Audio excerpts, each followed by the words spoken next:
Tim akibat akar yang sudah lapuk, sebuah pohon beringin tumbang di alun-alun Banjarnegara, Jawa Tengah. Nahasnya di lokasi kejadian pohon tumbang sedang berlangsung acara parade budaya yang banyak dikunjungi oleh warga.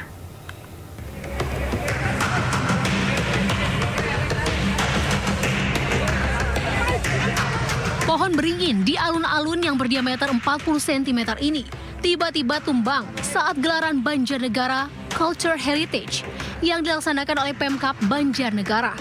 Pohon beringin yang berada di alun-alun sisi timur tumbang dan menimpa 5 orang pengunjung hingga mengalami luka. 4 diantaranya harus dilarikan ke Rumah Sakit Umum Banjarnegara untuk mendapatkan perawatan. Petugas dari TNI Polri yang sedang berjaga dalam kegiatan tersebut mengevakuasi korban ke rumah sakit. Sementara tim rescue BPBD Banjarnegara membersihkan pohon beringin tersebut. Selain mengakibatkan korban luka, pohon tumbang juga menimpa 1 unit kendaraan yang sedang terparkir. Ya pas lagi rame tiba-tiba pohonnya langsung miring terus jatuhi mobil yang di depan mobil saya pas lagi jualan. Jadi suasananya lagi rame atau gimana? Pas lagi rame. Pas lagi rame ya? Iya. Pohonnya tumpal istilahnya. Tumpal. Ini dari tiga cabang lalu arah ke jalan. Menimpa apa, Pak? Ini ada menimpa kendaraan, 1 sepeda motor dengan kendaraannya 2 orang dan 1 pejalan kaki. So, untuk saat ini Kita langsung dilarikan ke rumah sakit. Untuk mengetahui penyebab pohon tumbang yang mengakibatkan 5 orang korban, kasus ini sedang ditangani oleh pihak kepolisian. Warga diimbau untuk tidak melihat parade budaya di bawah pohon untuk mengantisipasi hal-hal yang tidak diinginkan. Dari Banjarnegara, Jawa Tengah, Nurdin Ozi, iNews melaporkan. Keputusan bebas terdakwa pembunuhan Gregorius Ronald Tanur ini oleh Hakim Pengadilan Negeri Surabaya mendapat sorotan tajam. Ungkapan kecewa pada majelis hakim ditunjukkan elemen masyarakat dengan mengirim karangan bunga ke gedung PN Surabaya.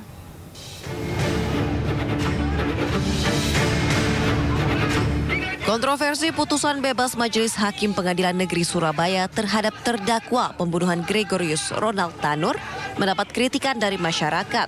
Warga yang tergabung dari sejumlah elemen masyarakat menggelar aksi tabur bunga di depan kantor Pengadilan Negeri Surabaya. Aksi ini sebagai ungkapan rasa kecewa masyarakat terhadap putusan hakim yang dinilai jauh dari keadilan.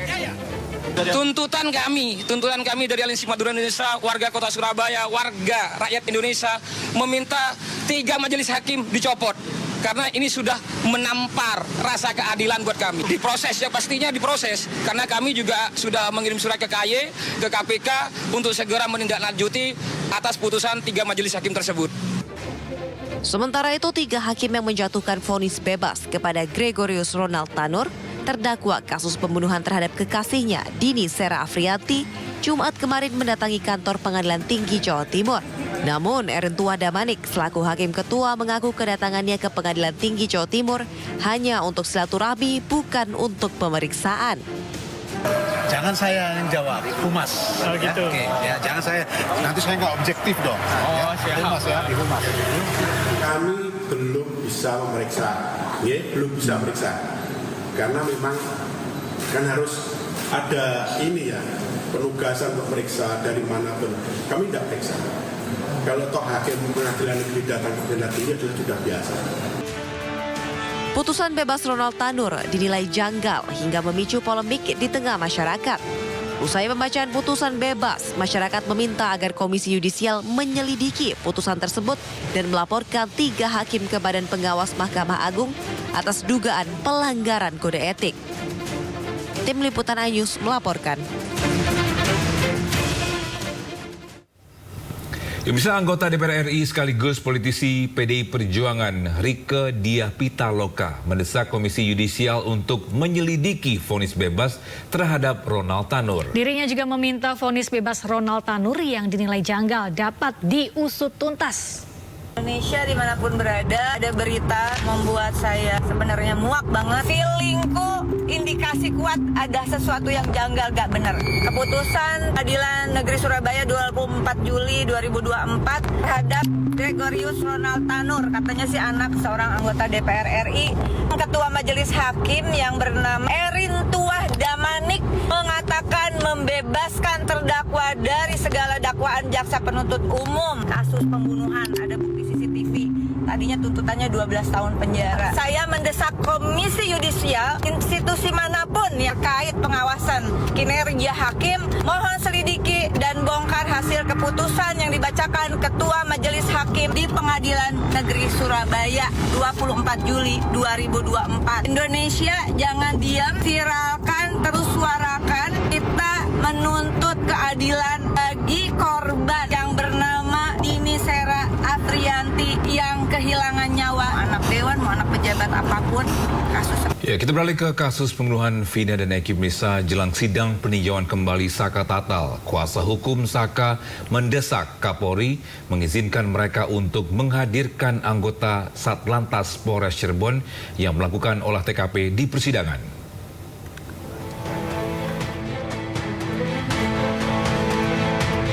Sidang peninjauan kembali Saka Tatal akan berlangsung pada Selasa 30 Juli 2024 di Pengadilan Negeri Cirebon.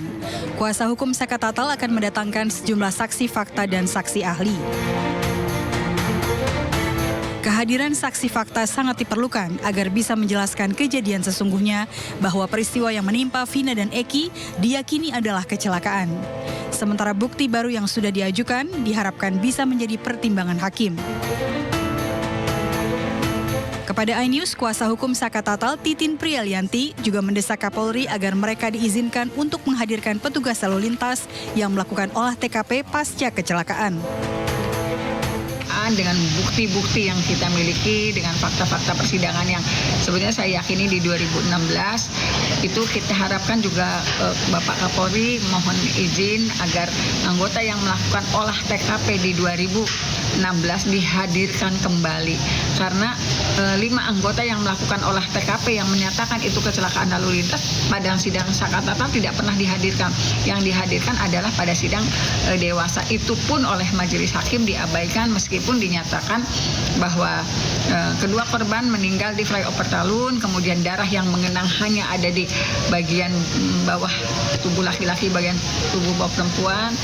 Ada sekitar 20-30 cm goresan yang di median jalan, kemudian ada daging yang tertinggal di baut. Itu kan sudah disampaikan dalam persidangan persidangan dewasa. Saksi ahli dan saksi fakta yang akan dihadirkan pada sidang PK hari Selasa antara lain mantan Kadif Humas Polri Susno Duaji, kriminolog Riza Indragiri, serta saksi fakta lain seperti Mega maupun Widi. Dari Cirebon, Jawa Barat, Miftahudin, iNews melaporkan.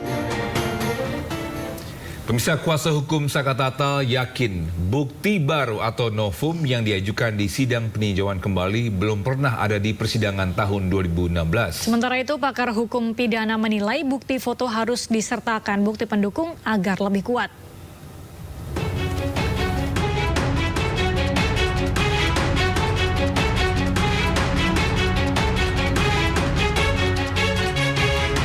Tim kuasa hukum Saka Tatal tetap bersikukuh dan yakin bahwa bukti baru atau novum yang disampaikan dalam sidang peninjauan kembali adalah valid. Mereka mengklaim bukti foto itu belum pernah ada dalam persidangan tahun 2016 silam. Kuasa hukum juga yakin kematian Vina dan Eki bukan karena pembunuhan dan pemerkosaan, melainkan kecelakaan. Silahkan jaksa membuktikan apakah ada berkas kelima foto yang dijadikan novum di dalam persidangan Saka. Tidak pernah ada.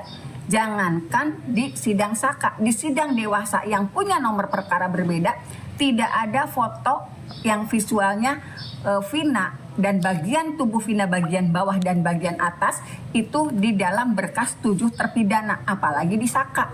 Jadi kalau misalnya foto yang bagian tubuh bawahnya Vina sudah ada di dalam berkas, jaksa meyakini ada pemerkosaan, hakim meyakini ada pemerkosaan, ya luar biasa karena bagian tubuh dalam novum yaitu benar-benar bagian tubuh yang mulus.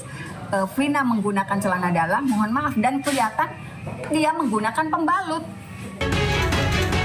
Pakar hukum pidana Hipnu Nugroho menilai untuk mendapat kekuatan, setiap bukti foto harus disertakan dengan bukti pendukung lainnya. Karena foto itu harus dibicarakan, foto itu harus dibuktikan, foto itu harus dibunyikan bahwa Saka Tata tidak pernah ada di tempat. Ini yang penting. Jadi tidak perdebatan fotonya, tapi dikuatkan foto itu dengan bukti-bukti yang lain. Sehingga kalau kita identifikasi seberapa besar PK yang diajukan selama ini, itu keberhasilan ya antara 20-25%. Karena pembuktian penuh ada pada negara. Siapa? Penyidik polisi, penuntut umum jaksa, hakim pengadilan negeri, hakim pengadilan tinggi, termasuk hakim kasasi. Nah, disinilah saya kira evaluasi dilakukan. Sehingga potensi dikabulkan. Tadi saya katakan memang salah bisa, tapi sedikit 20 boleh. Mudah-mudahan kasus Tata ini bagian dari 20 atau 25% terhadap PK yang diajukan di Indonesia. Sebelumnya, pihak termohon yakni Kejaksaan menilai bukti foto yang dilampirkan Saka Tatal bukanlah novum atau bukti baru.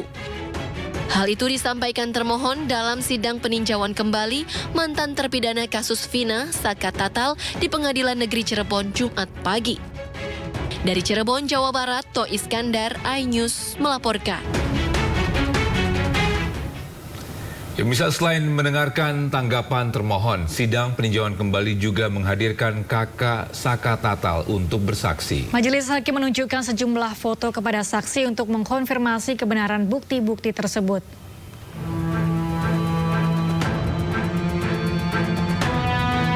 Inilah suasana persidangan peninjauan kembali di Pengadilan Negeri Cirebon pada Jumat 26 Juli 2024. Sesuai permintaan hakim, pemohon menghadirkan saksi fakta untuk novum atau bukti baru yang diajukan pihak Saka Tatal.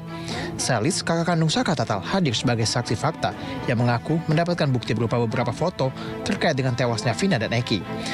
Selis mengucap sumpah bahwa dirinya menemukan bukti berupa foto dan surat yang belum pernah diajukan di persidangan. Sementara itu, pihak termohon jaksa penuntut umum menyatakan bahwa novum yang diajukan oleh kuasa hukum Saka Tatal yaitu foto di lokasi kejadian dan foto jasad Eki dan Vina saat berada di Rumah Sakit Gunung Jati bukanlah bukti baru.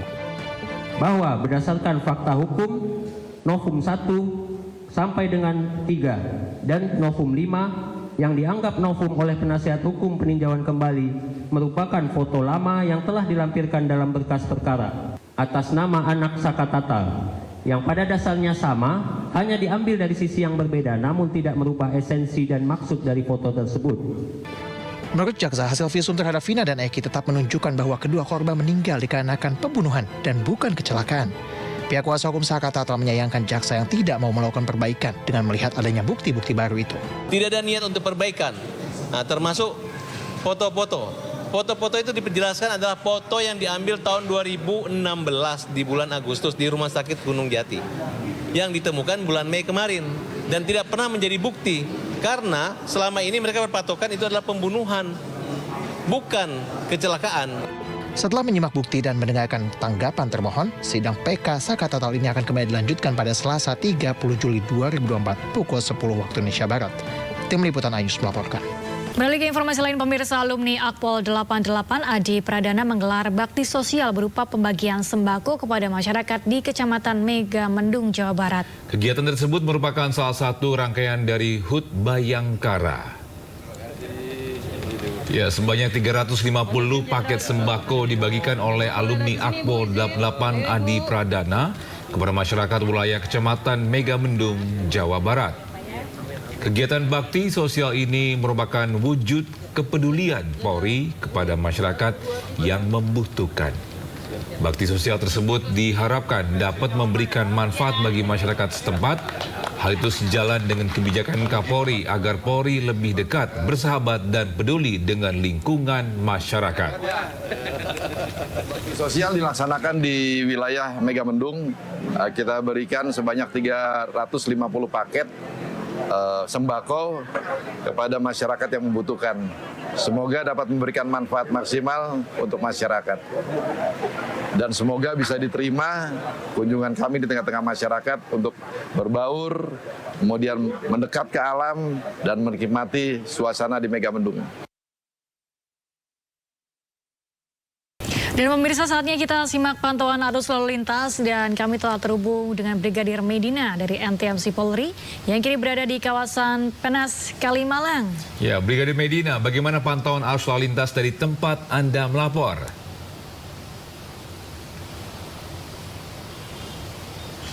Baik, terima kasih rekan Togi dan Galuh dan juga selamat pagi Pak Pirsa. Menemani aktivitas di hari Senin pagi ini, kami akan mengajak Pak Pirsa untuk mengetahui bagaimana kondisi arus lalu lintas langsung dari kawasan Penas, Kalimalang, Jakarta Timur.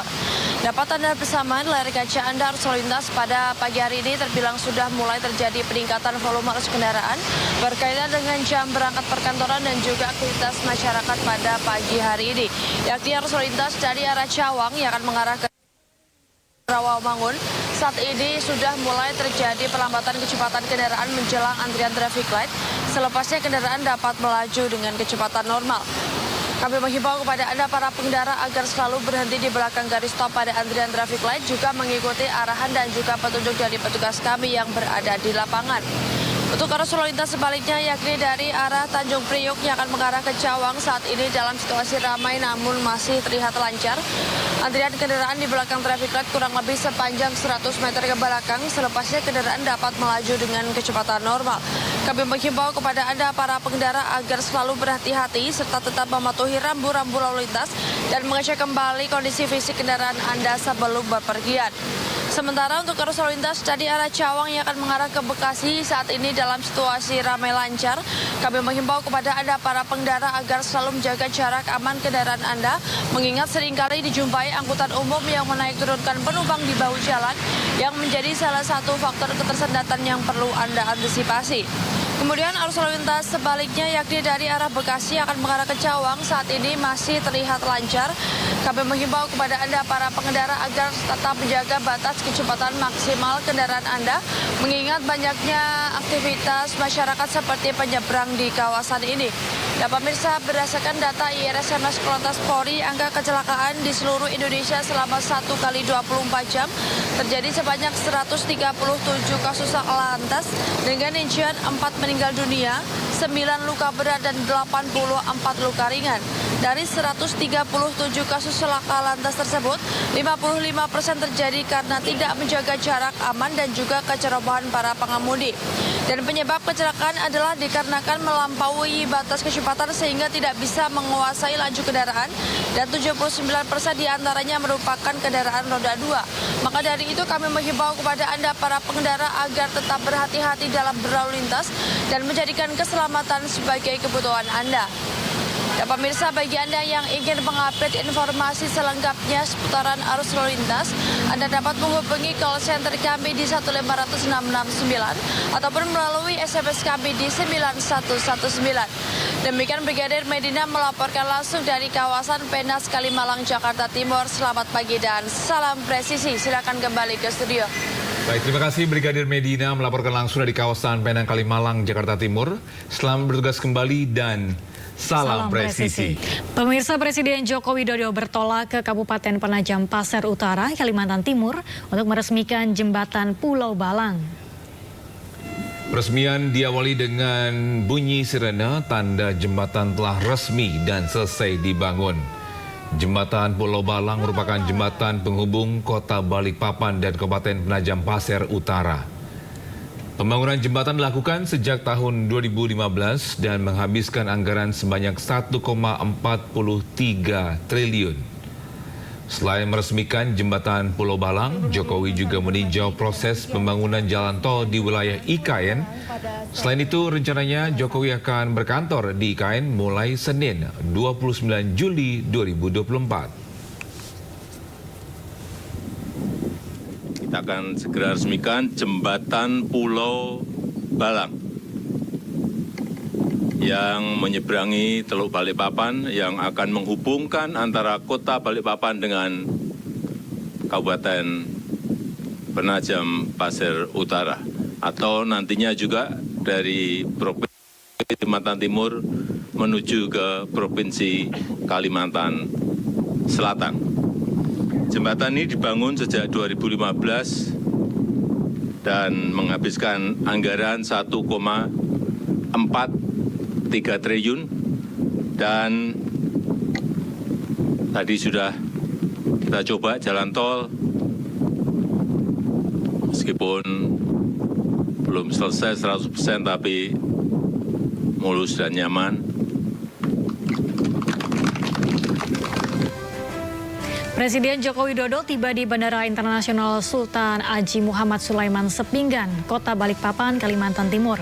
Sesaat setelah tiba, Presiden Jokowi langsung menuju Jalan Bebas Hambatan, akses IKN Seksi 3A 5A. Di sana Presiden akan meninjau proses pembangunan jalan tol. Untuk selanjutnya, Presiden Jokowi berganti kendaraan dengan sepeda motor menuju Jembatan Pulau Balang di Kabupaten Penajam Pasir Utara untuk meninjau jembatan itu sebelum meresmikannya.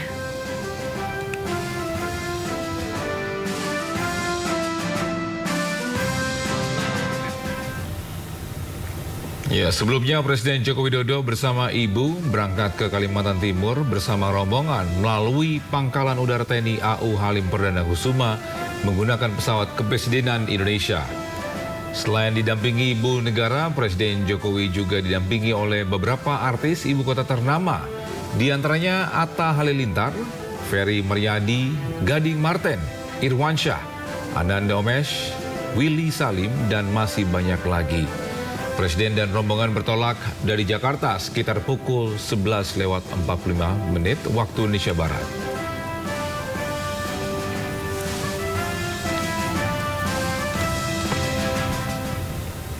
Presiden Jokowi akan bermalam di kantor Presiden di Ibu Kota Nusantara, Kalimantan Timur. Ya, selama 3 hari ke depan, Presiden Joko Widodo berkantor di kantor kepresidenan di IKN. Saya sudah diberitahu bahwa air sudah masuk, listrik sudah ada, kamar sudah ada, tapi juga tempat tidurnya sudah ada, jadi bisa tidur. Furniturnya, penyediaan sebagian sudah ada, furniture sudah ada. Gimana? Ya nanti saya bermalamnya di istana. Per hari ini Presiden Jokowi sudah mulai berkantor di IKN, dan bagaimana progres pembangunan Ibu Kota Nusantara. Berikut laporan lengkap Salam Rahmat langsung dari Ibu Kota Nusantara, Penajam Pasir Utara, Kalimantan Timur. Ya pemirsa, saat ini saya sedang berada di Ibu Kota Nusantara atau IKN, tepatnya di Sumbu Kebangsaan 1. Bahwa memang kalau kita lihat, perhatikan secara seksama untuk pembangunannya sendiri di Sumbu Kebangsaan 1, ini sudah rampung 100%. Namun untuk Sumbu Kebangsaan 2, ini memang masih dalam proses tahap pengerjaan lebih lanjut. Mengingat ini masih ada waktu selama beberapa waktu ke depan untuk menyelesaikan pembangunan dari Sumbu Kebangsaan 2. Dan memang kalau kita perhatikan secara seksama bangunan yang ada di belakang saya, ini merupakan Sumbu Kebangsaan 1 yang memang tadi sudah saya sampaikan bahwa memang ini sudah rampung 100% pembangunannya dan siap untuk ditempati. Dan kalau di belakang saya ini memang sudah terlihat juga tentunya yang menjadi ikonik dari pembangunan IKN yang nantinya ini akan menjadi Istana Kepresidenan Republik Indonesia.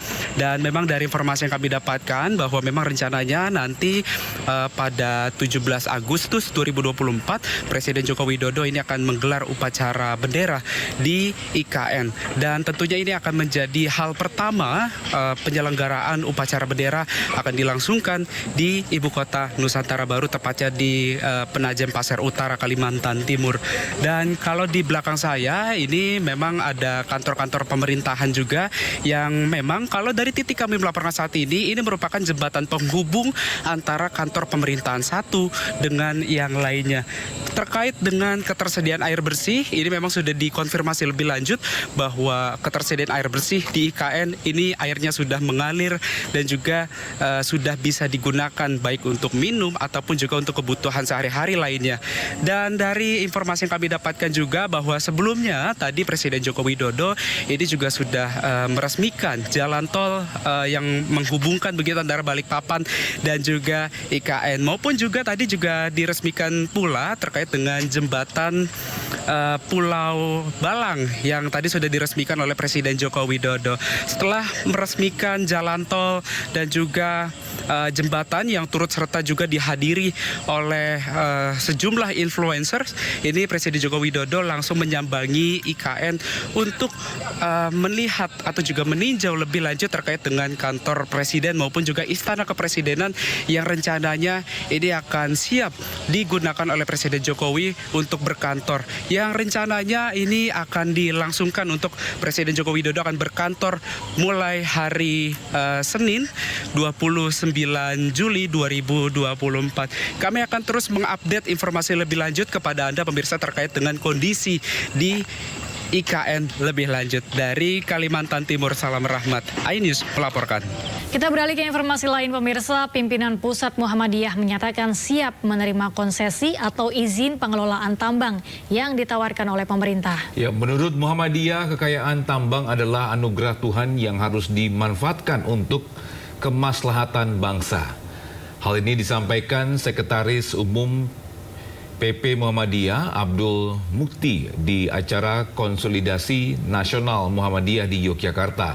Keputusan ini diambil setelah melakukan kajian dan menerima masukan dari para ahli pertambangan, ahli lingkungan hidup, ahli hukum, dan majelis atau lembaga di lingkungan Muhammadiyah.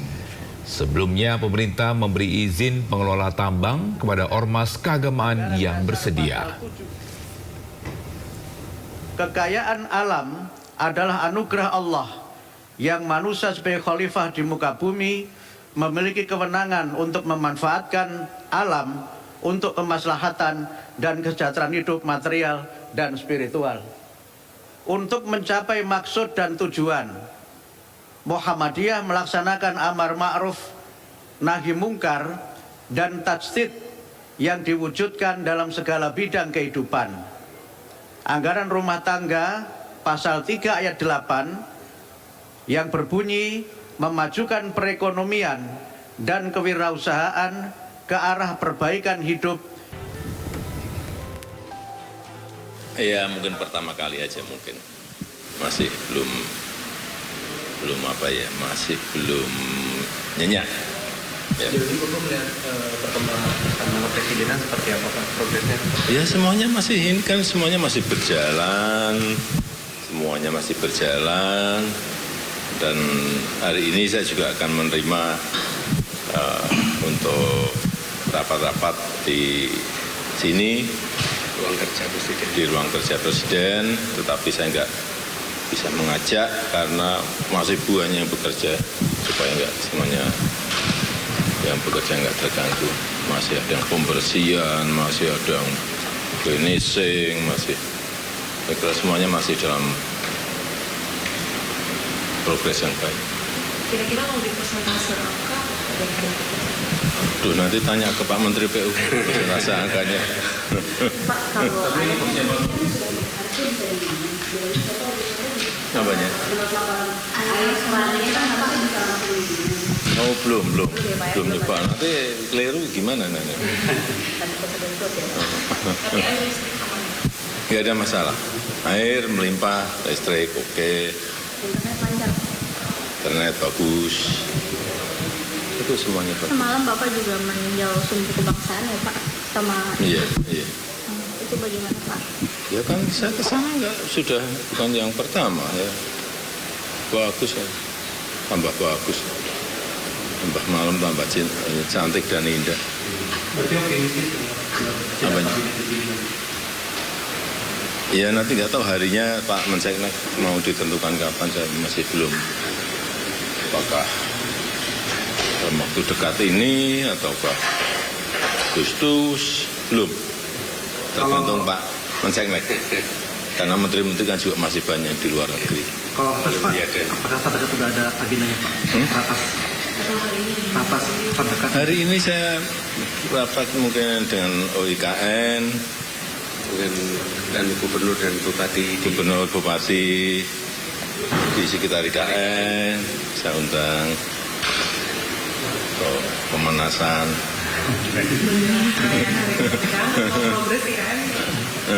Berarti udah siap yang 17 Agustus, Pak? Gimana? Siap persiapan 17 Agustus, Pak, upacara? Ya kalau 17 Agustus nggak ada masalah. Ini kita nggak bersih-bersih, tapi memang masih pekerjaan besar, meskipun bersih-bersih, meskipun finishing akhir, tapi masih pekerjaan besarnya masih. Jadi cukup kuat, Pak, dengan progres pembangunan IKN? Ya sampai sejauh ini masih baik, sangat baik. Bisa kita tulis hari ini bahwa Bapak berkantor pertama kali atau enggak? Ya kalau berkantor ya soft ngantor lah. Boleh dong Pak difoto nanti Pak. Soft ngantor. Enggak, karena lewat ini juga, lewat pekerja itu. Sampai kapan berarti pembicaraan di 3 hari, 4 hari? Ya melihat melihat situasi aja. Ya. Baiklah, terima kasih. Terima kasih Bapak. Ayo teman-teman. Katanya mau saya ajak, tapi nanti malah manunya berhenti semua ya. Oke. Di ruangnya ya. Ya, tapi kesananya itu lewat orang bekerja berhenti semua.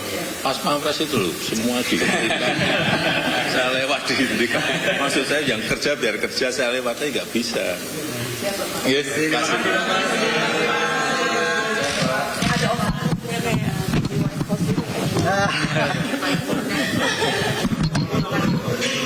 Baik, kita ke informasi selanjutnya pemirsa. Ini Direktorat Tindak Pidana Umum Bareskrim Polri akan memanggil Kepala Badan Perlindungan Pekerja Migran Indonesia atau BP2MI Beni Ramdhani. Beni dipanggil untuk dimintai keterangan sebagai saksi soal sosok T, pengendali judi online di Indonesia.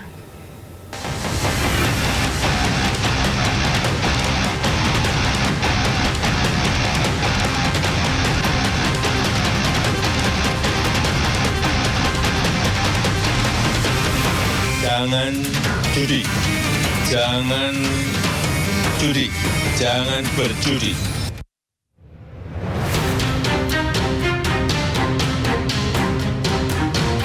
Direktorat Tindak Pidana Umum Bareskrim Polri akan memanggil Kepala Badan Perlindungan Pekerja Migran Indonesia Beni Ramdhani untuk dimintai keterangan sebagai saksi terkait sosok berinisial T yang disebut sebagai pengendali judi online Indonesia.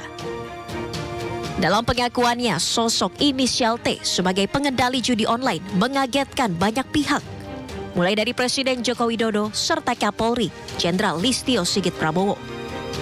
Pemanggilan Beni Ramdhani dijadwalkan pada Senin 29 Juli mendatang.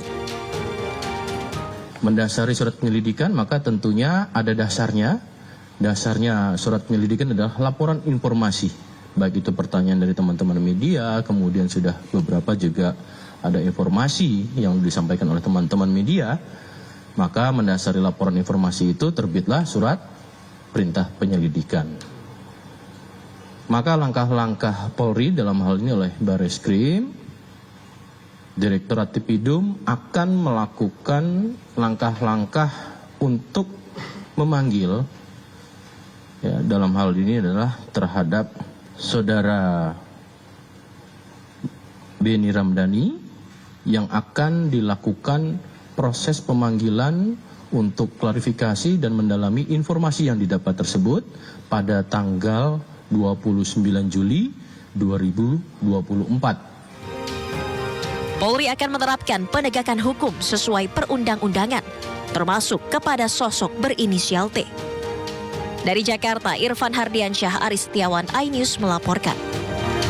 Ya, terlibat jaringan perjudian online, seorang warga Tambora, Jakarta Barat ditangkap polisi. Pria berinisial J terlibat penjualan ratusan rekening untuk menampung uang judi online.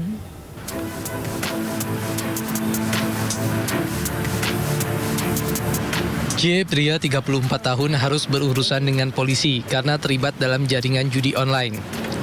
Warga Tambora, Jakarta Barat ini hanya pasrah saat digiring anggota Satreskrim Polres Metro Jakarta Barat. Petugas turut membawa sebuah berangkas yang berisi sejumlah ponsel, laptop, buku tabungan, dan kartu ATM. Dalam aksinya, J menjual rekening-rekening warga di kawasan Jakarta Barat kepada sindikat judi online. Rekening ini nantinya digunakan untuk menampung transaksi kegiatan judi online. Pelaku pernah bekerja di Kamboja pada tahun 2022 dalam praktik perjudian secara online. Kita mengamankan satu orang pelaku J, dan barang bukti yang sudah kita amankan juga ada berupa buku maupun ATM yang ada di lokasi.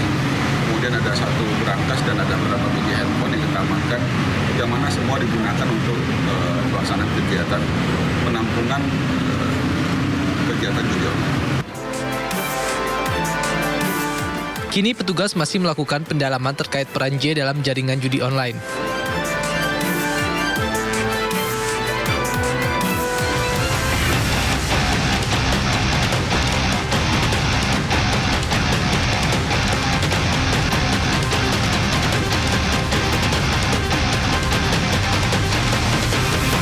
Jangan judi, jangan judi, jangan berjudi.